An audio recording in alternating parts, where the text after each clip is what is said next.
బాజే బాజే song Dhananjay గారి voice మాకు వినిపిస్తూ ఉంటుంది, కానీ సీడీ మీద ఎందుకని హరిచరణ్ గారి పేరు కనిపిస్తూ ఉంటుంది? యా, దీనికి ఒక కథ ఉందండి. యాక్చువల్గా నేను చెప్పాను కదా, ఆల్రెడీ మీకు చెప్పాను, ఒక సాంగ్ని చాలామంది ట్రై చేస్తూ ఉంటారని. ఎందుకంటే ప్రొడ్యూసర్లు చాలా లాంగ్ బడ్జెట్స్, పెద్ద పెద్ద బడ్జెట్స్ పెట్టి తీస్తారు. వాళ్ళు ఏంటంటే బెస్ట్ బెస్ట్ బెస్ట్ కోసం చూసుకుంటారనమాట. నేను అనూప్ రూబెన్స్ గారికి చాలా రోజుల నుంచి వర్క్ చేస్తున్నాను. లైక్ సూడు సూడు అనేది నాకు ఆయన మా ఇద్దరు కాంబినేషన్లో ఒక మంచి హిట్ సాంగ్ అది. అక్కడి నుంచి స్టార్ట్ అయినాక టెంపర్ అయింది, టెంపర్ సినిమాలో కూడా అయింది, అందులో కూడా ఇట్టాగి రెచ్చిపోతాను ఒక సాంగ్ పాడాను. దాని తర్వాత గోపాల గోపాల ఈ మూవీ వచ్చేసరికి పవన్ కళ్యాణ్ గారి సినిమాలో మొత్తం నాతో ఎందుకు పాడించాలనుకున్నారో తెలియదు కదా, అన్ని ట్రాక్స్ నాతో పాడించారు. ట్రాక్స్ ఏంటంటే మీకు ట్రాక్ అంటే మీకు ఐడియా, జస్ట్ డాన్స్ ప్రాక్టీస్ చేయడం కోసం పవన్ కళ్యాణ్ హీరోలు అందరూ డాన్స్ ప్రాక్టీస్ చేయడం కోసం రఫ్గా పాడతారు.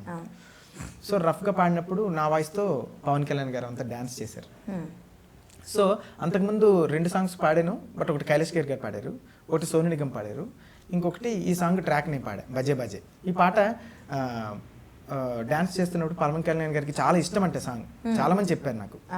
ఈ పవన్ కళ్యాణ్ గారికి ఈ సాంగ్ విని అనూప్ గారికి ఫోన్ చేసి, ఈ సాంగ్ చాలా బాగుంది అనూప్, నెక్స్ట్ మనం వర్క్ చేస్తాం, నెక్స్ట్ సినిమా ఖచ్చితంగా మనం వర్క్ చేస్తాం, నాకు చాలా బాగా నచ్చింది ఈ సాంగ్ అని చెప్పి అనూప్ గారికి ఫోన్ చేస్తే ఆయన చాలా హ్యాపీగా ఫీల్ అయ్యి అప్పుడు మాట ఇచ్చారు కదా, అదే ఈ కాటన్ రైడ్.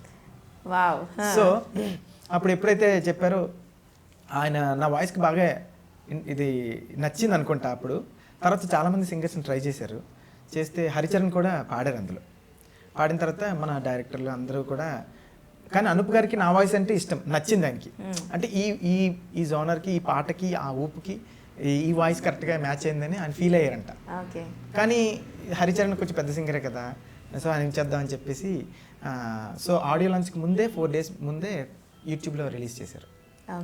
చేసినాక పవన్ కళ్యాణ్ గారు విని ట్రాక్లో ఉన్న ధనంజయ వాయిసే బాగుంది, తందే పెట్టేసేయండి ఫోన్ చేశారంట. సో అప్పుడు వెంటనే అనూప్ గారు హ్యాపీగా ఫీల్ అయ్యి నాకు అదే నచ్చింది, సో పవన్ కళ్యాణ్ గారు కూడా చెప్పారని చెప్పేసి, సో ఆల్రెడీ కొన్ని నేమ్స్ అయితే వెళ్ళిపోయి, అన్ని సైట్స్కి వెళ్ళిపోయి. సో ఏంటంటే ఆడియో లాంచ్ కూడా దగ్గర పెట్టిపోయింది. ఇంకేం చేయాలంటే హరిచరణ్ పేరు కొన్ని ప్లేసెస్లో హరిచరణ్ ధనంజయని వేశారు, కొన్ని ప్లేసెస్ ధనంజయని వేశారు, కొన్ని హరిచరణ్ అని వేశారు. ఇలా యాక్చువల్గా చాలా మంది సాంగ్స్కి ఇలా ఉంటాయి, ఒక సింగర్ వాయిస్ ఒక వాయిస్ ఉండే ఇంకొక నేమ్ ఉంటుంది, ఇలా చాలా జరుగుతుంటాయి. సో ఆ విధంగా ఏమైందంటే కొన్ని సైట్స్లో అలా జరుగుతూ ఉంటాయి అనమాట.